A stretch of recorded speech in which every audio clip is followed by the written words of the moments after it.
Oh my gosh, we are live. My name is Jonathon Guyer.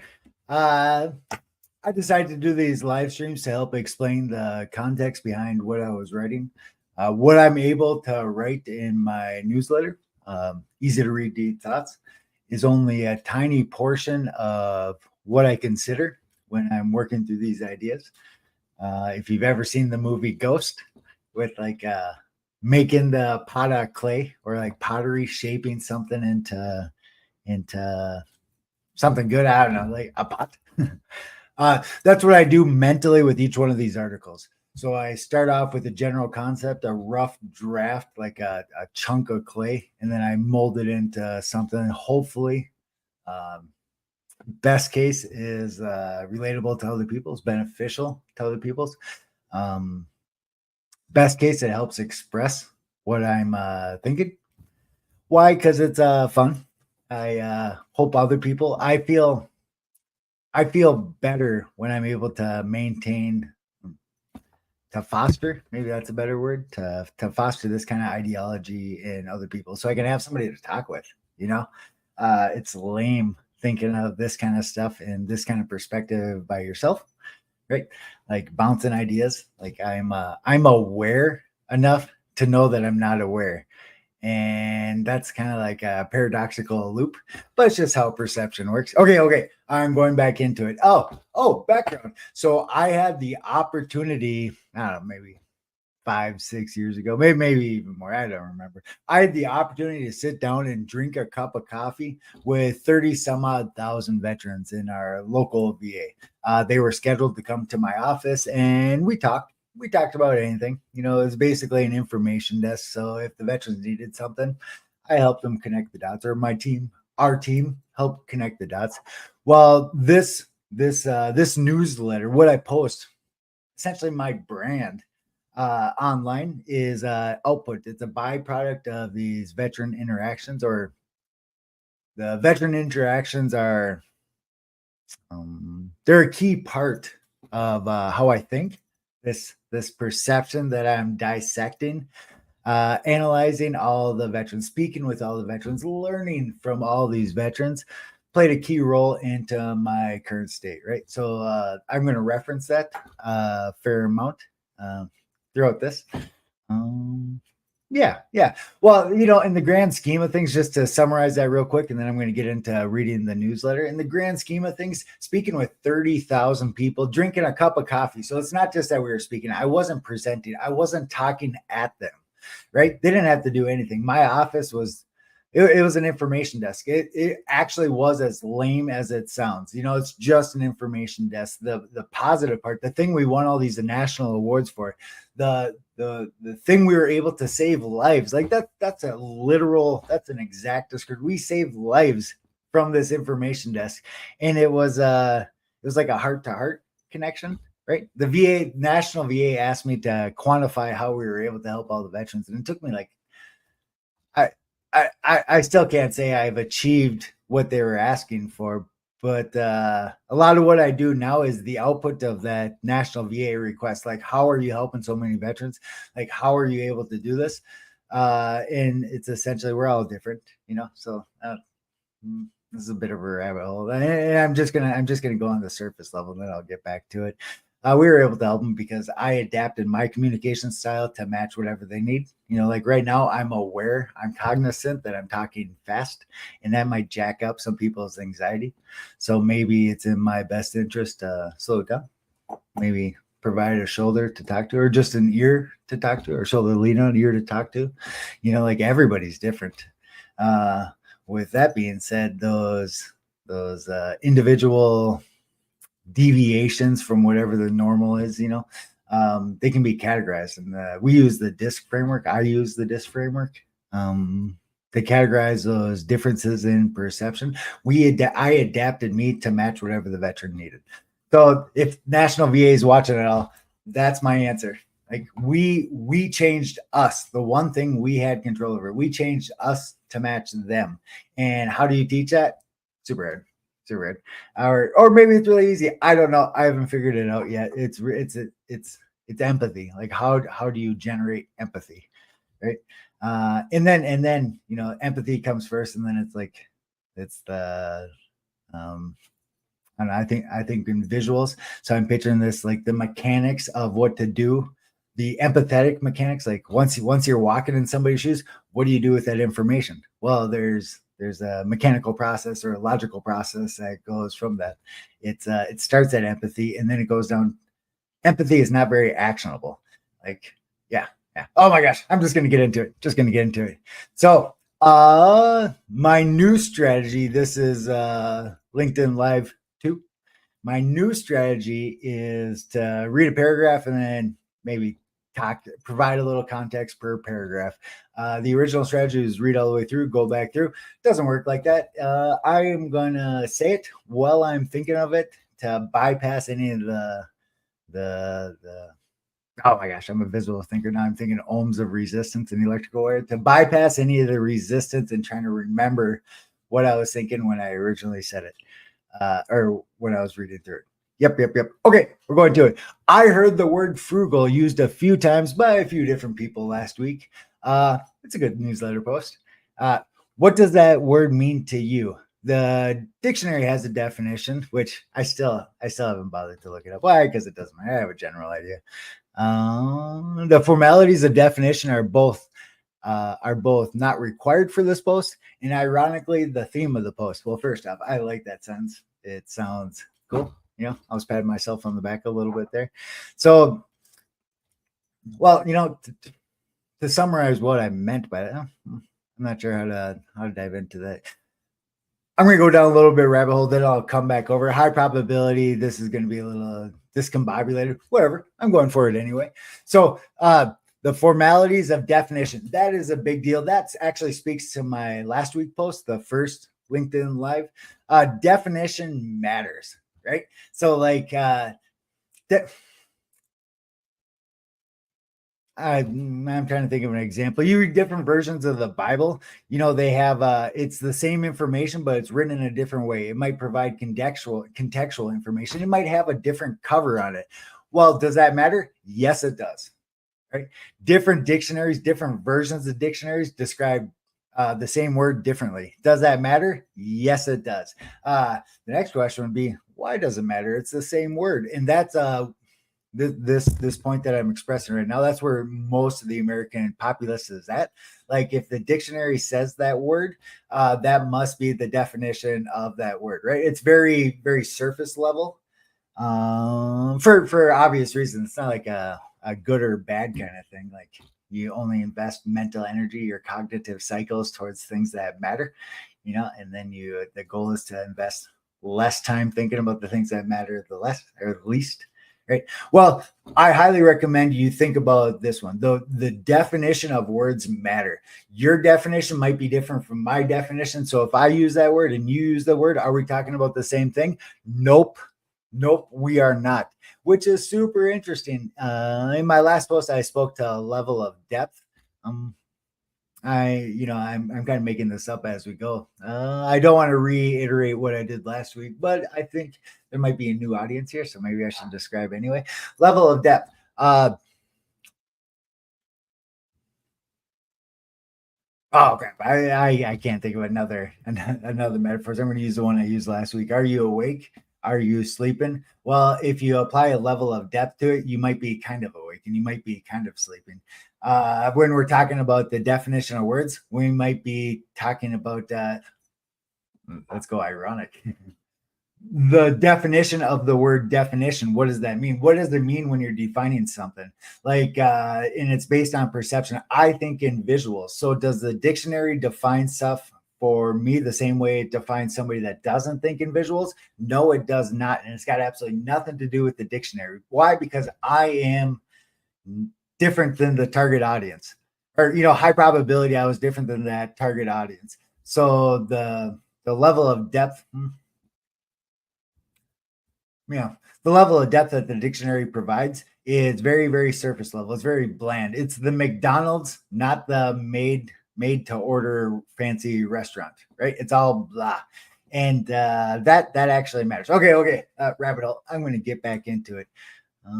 Starting at the end, frugal is personally defined. the word can be defined as can be definitive as a personal measure and one that has no common denominator to any other person's personal variables calculated in their personal definition of frugality. That sentence is too complicated. Next time around, I'm going to smooth that out a little bit. And I think this sentence is just touching on what I previously said. So the definite. Oh, actually, it totally does. The definition of definition. Actually, that is the theme of this entire post. So frugality. What does frugal mean to you? What does the definition of frugal mean to you? Right. And I'm using frugal, only frugal, the picture of the fancy yacht and whatnot. I'm only using that to generate like an emotional connection to what I'm saying right now. Why? Because when you say frugal, people have ideas. People have preconceived notions. They have an image. They have an entire storyboard built out in their minds of what frugal is. And maybe it came from TV. Maybe it came from the parents. Maybe it's logical. Like maybe they learned it along the way and decided that this is what frugal looks like, right? Well, the theme of this post is that this normal thing that most people, I'm going to say most people on planet Earth have this image of frugality, this image of saving, like it's a smart decision, all that stuff. This image is based on personally, I want to say demographics. That's not the word I'm looking for though, but your previous experience, actually, maybe it is demographics, where you grew up, what was your family like? What conversations did you guys have at the dinner table? Like all the background information, from birth, from conception to now. Are those all these variables? It's an infinite amount of variables. There's no point in listing any of them off, or there's no point in trying to describe like that one matters and that one doesn't. All the things that went into you up to this point impacted your definition of frugal, and that's the essence. That's the theme that I wanted to express here. Buying a yacht might be frugal. Why? Because it's actually, frugality is a measure of your previous state, and people don't see the previous state. It's impossible for people to see the previous state. You could tell people your previous state. You could tell people where you came from and all the challenges you had and whatever, the things that went into, you can try to get people to relate to you. But it's impossible. Like your version of frugal is going to be different than my version of frugal, which will be different from other people's version of frugal. It's different for everybody.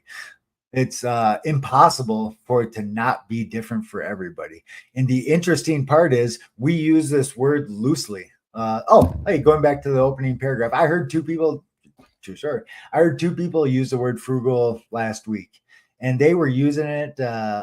It was the inspiration for this post. They were using it in a way that I thought was odd, or it caught me a little bit off guard. It wasn't how I would have used the word. So then the next step is, why is that? Why are they using it in a way that I wouldn't use that? And that was the seed that planted this thought tree. Yeah. Okay. I am going back to it. Starting at the end. Frugal is personally defined. The word can only be definitive as a personal measure and one that has no common denominator. Your version's different than my version. To any other person's personal variables calculated in their personal definition of frugality. I picked the word frugal solely for its ease of communication, and I believe the word naturally paints a default type picture, mental image for most people. The deeper point I would like to share is the definition of frugal is likely not aligned with our mental images for frugality. That goes back to, I'm not gonna re-say it, but that goes back to the picture of the boat. Like not buying. If I bought 5 yachts last year and I only bought 4 yachts this year, that is by definition of the word, a frugal move or frugality. I'm trying to think of the verb there. I'm not sure. But that actually is frugal mindset, right? But then you go down to somebody in the middle class that's trying to buy a new lawnmower because the old one broke, and instead they choose to fix the old one. That's a frugal decision. So like those are both frugal. The kicker is that guy that's fixing the lawnmower will probably look at the guy that's not buying I can't remember what I said, but not buying that extra yacht this year. And there's probably some angst, if that's the right word, or maybe there's a disconnect. There's high probability there's a stomach turning thing, a feeling, whatever you would want to call it, from the thought of not buying that different yacht. And yep. Why? Why is that? Super logical, super obvious. There's no hidden information in this observation, right? It's out there for everybody to see. We can all look at that. Why is it the guy that's fixing his lawnmower to be frugal, to save money, to not have to buy it? Why would he look down or be opposed or be adverse to why would he not see the empathetic connection with the guy not buying the yacht? Because technically they might be in the same spot, ideal I can't pronounce it. Yeah. Ideologically, I'm not sure if I'm saying that right. Their minds might be in the same spot, right? They might be thinking the same things for the same reason, but totally disconnected. Doesn't have to be, or it doesn't have to be that way. It's just I'm not sure how to tie it together. There's like a natural empathetic disconnect between one and the other, but there's a logical connection and an empathetic disconnection. Yeah. That's confusing. Okay. Example, buying one yacht this year instead of the 2 yachts we bought last year. Factually frugal, and that's just what I was saying this last time around.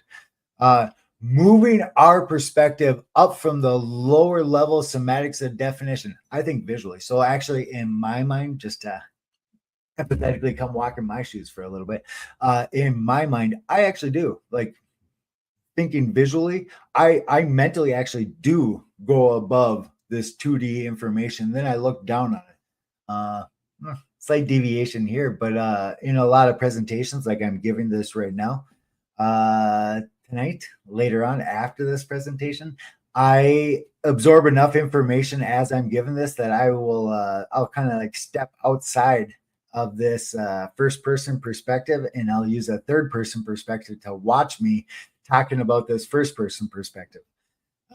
Super confusing to describe, but that's how visual thinking works. So I actually move up from the definitions, I say semantics and definitions. I use that word quite a bit. Moving up from the 2D, what you actually see, moving up from that and looking down.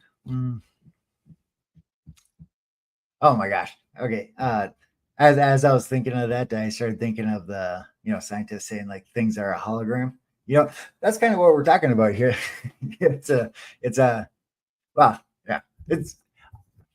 I'm tiptoeing around that, but kind of thinking visually, that is what we're talking about here, because we're living in the hologram theory, hypothesis, whatever it is. It's based on 2D information. Then you shine a light up, and then the fuzziness that's up here, there's saying like that's where we live, and the facts support like a 2D structure, but like our perception lives up. Yeah. Well, that's basically what I'm doing right here. The semantics of the definition is the 2D structure. The reality is we live up here in the fuzziness, like the glow of this hologram of perception, this hologram of definition, because it's not actually what's written. Yeah. I might write another post on that when I've had more time to simplify this down, get it down to E equals MC squared. Yeah, which takes a while. Okay.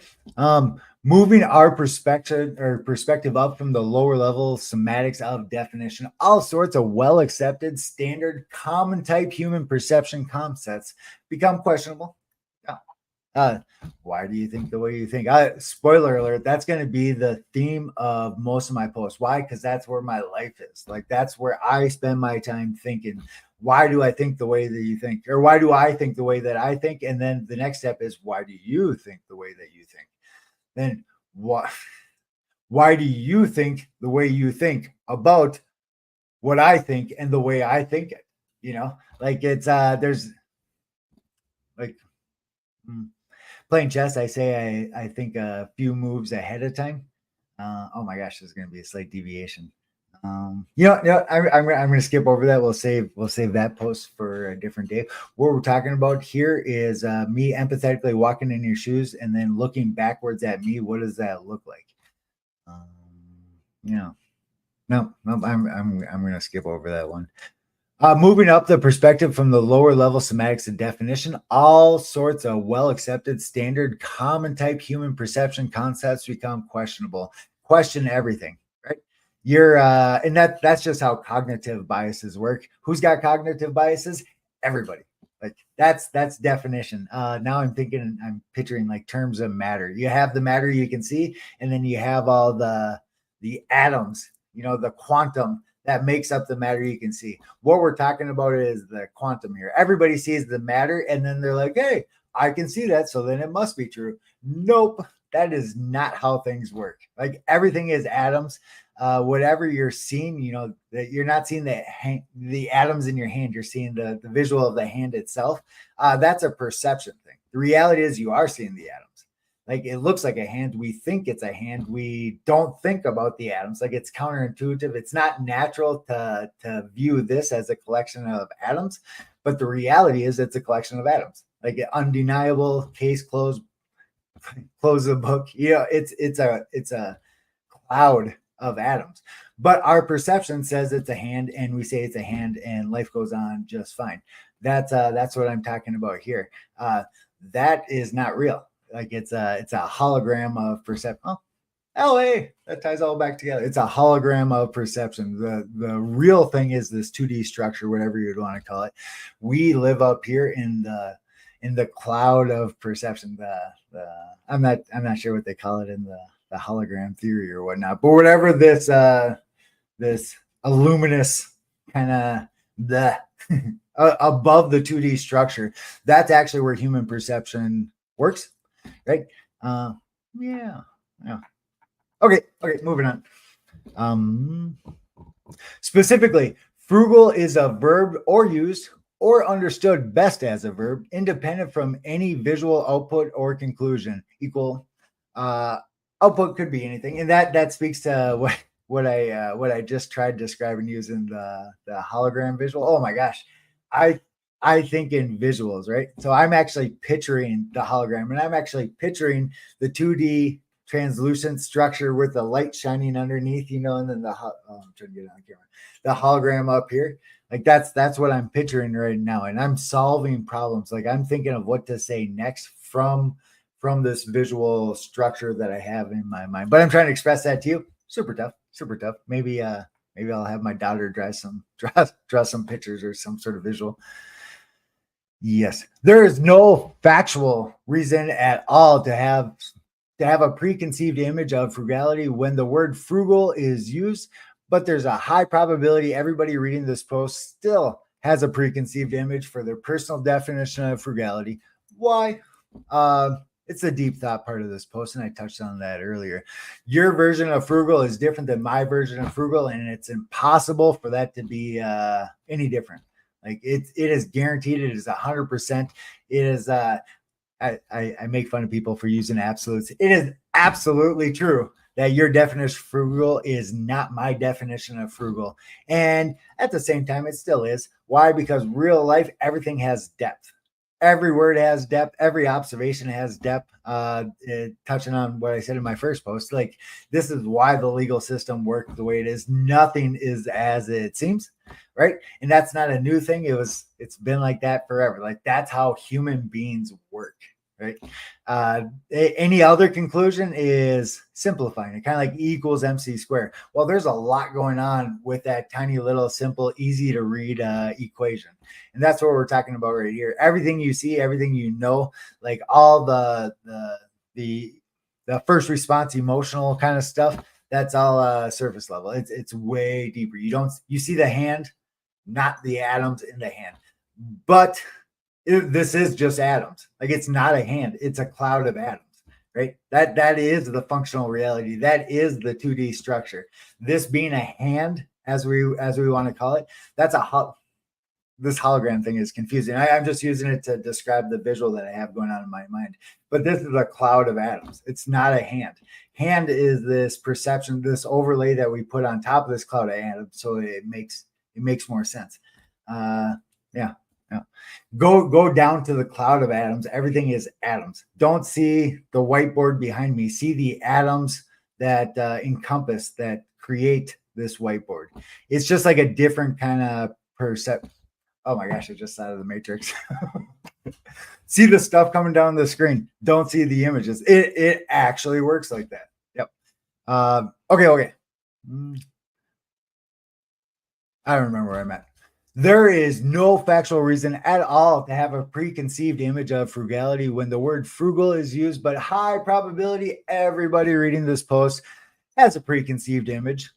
My conclusion is complex. I just tried describing it. My conclusion is complex and awesome. Why? Because this stuff's fun. Awesome to think about. This personal definition and the perception of the word frugality and our mental image the word inspires is 100% personal. It is impossible to be agreed upon. I touched on that just a second ago, but that is super interesting. What does that mean? What does that mean that on the lower levels of sematics, the words that we use don't mean the same thing? Frugal in this culture, I'm in Minnesota, frugal in Minnesota and frugal in Texas might be two different things, right? Frugal in Minnesota, frugal in California might be two different things, or New York or whatever. Frugal over in Australia, I'm just picking up country, making stuff up here. But there's the level of depth of the word itself, and it's not even the same word is not the same word in different locations, right? You change the environmental variables and this word changes. You change the output. Okay, well, now I'm picturing this visually again. I'm picturing two gears working together. Like the definition is a gear, and then the environmental variables are a gear. If you change this outer gear, it changes the inner gear. It doesn't matter what you think. It doesn't matter where we write the definition for frugal down. You change these other variables, these environmental or contextual variables. I'm not sure how to say that. You change these outer variables, you change the output, it changes the input. Is that paradoxical? Maybe. Yeah, but that's actually how it works. So then what are we talking about? Right? What when you're talking to me, what are you talking about? When I'm talking to you, what am I talking about? And the assumption is the interesting part is we actually communicate useful information from each other, or, back and forth. But the reality is this 2D structure, the atoms in my hand, the reality is we are not talking about the same thing. Like something in our perception allows us to take this factual information of a cloud of atoms and turn it into a hand. Like the definition of frugal is a hand. The reality is it's a cloud of atoms. Like, why do we see frugal? Like, why are we able to, and I'm using frugal just because it's relatable. You can swap out frugal with any word in the dictionary. That's the higher level point I'm trying to express here. Like it's all words are open to interpretation. Super interesting. What's that mean? What do you do with that information? Anything. Okay. I'm almost out of time. My conclusion is complex and awesome to think about. This personal definition and perception of the word frugality and the mental image the word inspires is 100% personal. It is impossible to be agreed upon. What else works like this? Everything works like this. My use of the word everything is exposed to the same functionally speaking, we could be talking about a cognitive bias, but I'm not talking about a cognitive bias. This is something totally different. Like saying my hand is a cloud of atoms is not a cognitive bias. It's a level of perception. It's a type of perception. I'm picturing this on like the electromagnetic spectrum, where visible light's just a tiny little section, and then you have gamma rays and radio waves or whatever. This hand being a hand and not a cloud of atoms is a measure of this electromagnetic spectrum of perception. Like perception has a spectrum. Oh my gosh, we only got 40 seconds left here. Prime takeaway. Everything else works like this. All words are independent when filtered through individual perspectives and individual cognitive biases. What you personally hear or read is not what others will hear, read, or think after hearing, reading, or thinking on the same topic. Perception, unmitigatable deviations of definition. 10 seconds left here. what you see and what I see are not the same thing, but we still agree. So what does that mean? What are we actually agreeing on? Yeah, super interesting. Hey, this is awesome. Oh my gosh, I'm out of time. Yeah. Have a great day. Thank you. Oh, I don't know how to stop it. Oh my gosh. Here we go. See you guys next week. Sweet.